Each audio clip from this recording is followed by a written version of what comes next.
அந்த ஞாபகார்த்தமா. நல்லா இருக்கான்னு கேட்டேன்டா. இது என்ன ஏரோப்ளேனா? தூக்குனா குருவி மாதிரில இருக்கி, வாலி கீழே தொங்குது. எதுக்கு? கோலப்படி குடு. அட குடு. எதுக்குங்கற? குட. அதுல நான் ஒன்னு சேர்த்துக்கிட்டேன். அப்பதான் அது முழுமையாகும். நீ சண்டை போடதான் லாய்க்கே, கோலம் போடலாம் லாய்க்கே இல்ல. நீ வீணா கோலத்தை கெடுத்துறாத. கோலத்துல எழுதல, பக்கத்துல தான் எழுத போதேன். குடு குட. அட குடுங்க.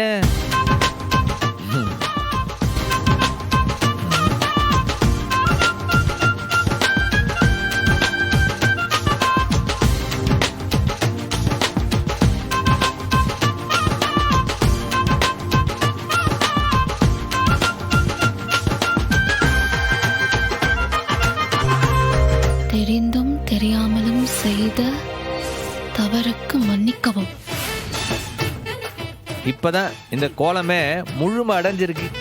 இப்பதான் ஒரு முழு அர்த்தம் கிடைச்சிருக்கு பாரு. அப்படியா?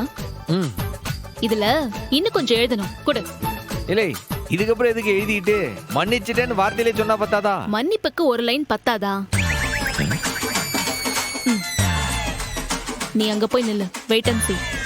போடா.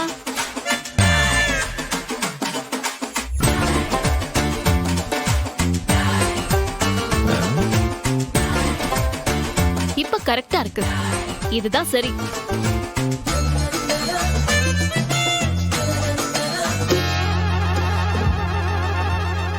ஏலே, அத கூட. என்ன எழுத குடு போற? சொல்லுதல்ல. குடேங்க. பெட்டலி வா.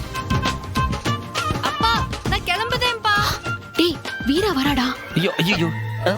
கலச்சிரு.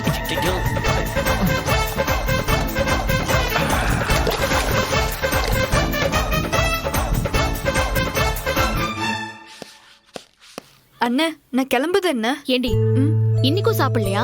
டைம் இல்லட்டி. அங்கே ஏதாவது டிஃபன் வாங்கி சாப்பிட்டுக்கிட்டு. ஏலே, தினமும் இவ்வளவு சீக்கிரம் போணுமா என்ன? இது என்னல வேலை? ஆமாண்ணே, ஸ்பெஷல் டியூட்டி. இந்த நேரத்துலயா? அப்படி என்ன ஸ்பெஷல் டியூட்டி? என்னத்த செய்ய, இன்ஸ்பெக்டர் ஒரு சாடிஸ்டா இருந்தா எப்பனாலும் ஸ்பெஷல் டியூட்டி போட தானே செய்வாங்க. நான் வரேன். இல்லை, அங்க டிபன் சாப்பிட காசு இருக்கா? எல்லாம் இருக்குண்ணே, நான் வரேன்.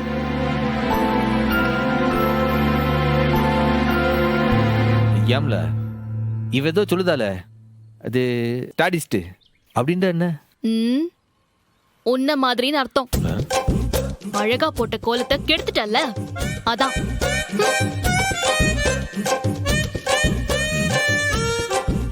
என்னைய மாதிரியா? என்னைய மாதிரினா அன்பானவனா தானே அர்த்தம். பறவை பேத்துக்கு டென்ஷன் ஆகுதா? ஒருவேளை டாக்டர் ஏதோ மாத்தி சொல்லுதாலாம்.